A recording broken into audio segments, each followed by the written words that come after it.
Hey guys, this is Ping. No, I'm just kidding. This is Jason Fichera from Whiskey Throttle Media. We're out here today at the Kurt Caselli Ride Day at Fox Raceway, and we have a pretty cool test for you guys today. This is the 2024 KTM 450 EXCF that just won the Baja 1000 that finished up a few weeks ago. I got my hands on this bike because my first ever sponsor, the Racer's Edge, which is a local shop to me, they actually built this bike for the team, and the mechanic, Zach Wiley, was the guy that assembled this whole thing, got all the parts, and he was down there in Baja making sure the thing stayed running the whole time. So when Jason Eck, the owner of the Racer's Edge, called me up and asked if I wanted to test this thing, I said absolutely. And you know, what a perfect day to test this, because Kurt Caselli was a Baja guy and we have the Baja winning bike. How much better timing could it be? So this bike was ridden in the Baja 1000 by Chavo Salvatierra, who's the team owner, Shane Logan, Carter Klein, Corbin McPherson, and Diego Llanos. And I believe they ran the thing in the lead wire to wire, and I think they pulled off a pretty narrow win by about 16 minutes at the end. So let's take a look into what made this bike a winning machine in Baja. The biggest thing that I think made this bike capable of winning the Baja 1000 was the 6-speed transmission upgrade that they got directly from KTM. I don't believe this bike comes with a 6-speed transmission, but they put one in there, and when you're ripping through Baja going God knows how fast, you need to have a good transmission to keep the bike settled down and keep it from doing crazy things. So that 6-speed transmission, although we're not really able to feel it on the track here, it definitely came in handy for those guys down in Baja.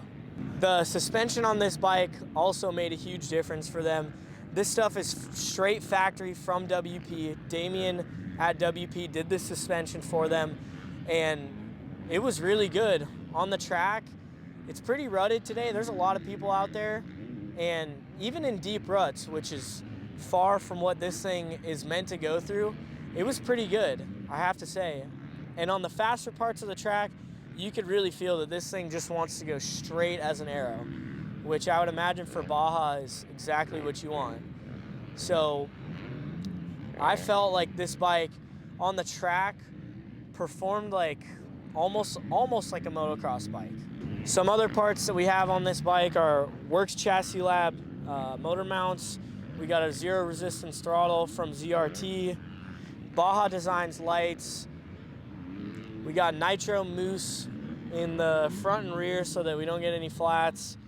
And then we got ETS race fuel in it. And obviously a big tank. Some other navigation stuff that we didn't get to use today, but that's really it. Other than that, the bike is pretty stock. Motor-wise, it's fully stock. They didn't run an ECU. They just ran it on the stock ECU, stock everything in the motor besides transmission, and they won the dang thing. So let's talk about how it felt on the track.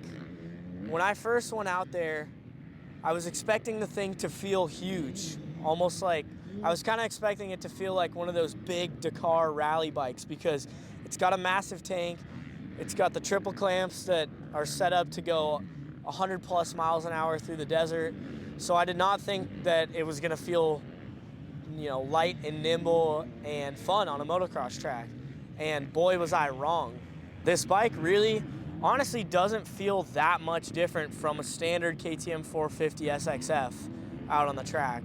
Obviously it's soft, it's set up for the desert, but I was really expecting the thing to not want to turn, to not want to lean over in a rut, and to be kind of sluggish motor-wise, but it wasn't, really. So when I went out there, I noticed on the flat corners, it wants to drift, kind of like I would expect a Baja bike to do, and it was good. In the ruts, when it was really deep, that's really the only time that I thought it was lacking compared to a standard motocross bike, because it just wasn't stiff enough to hold up when you hit a bump inside a deep rut.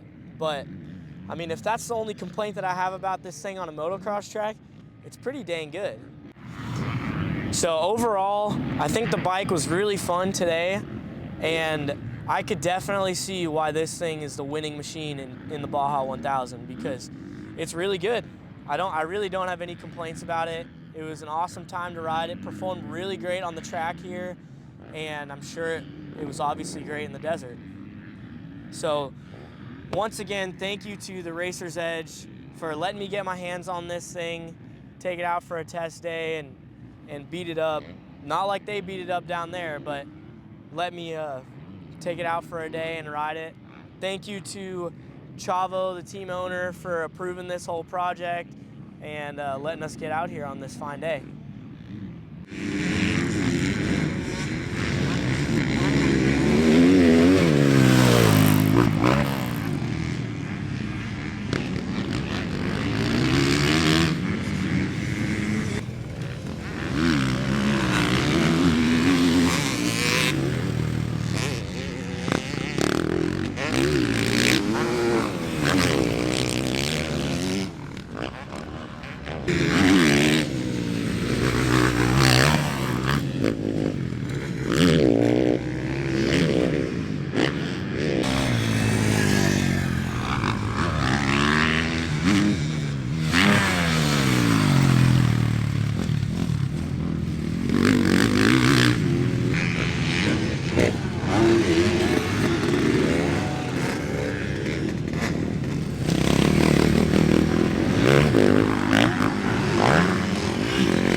Hey guys, if you like this video and any other videos that we've been posting, make sure you hit that like and subscribe, hit the notification bell so you get notified when we post any new content. Share it with your buddies, and thanks for checking it out.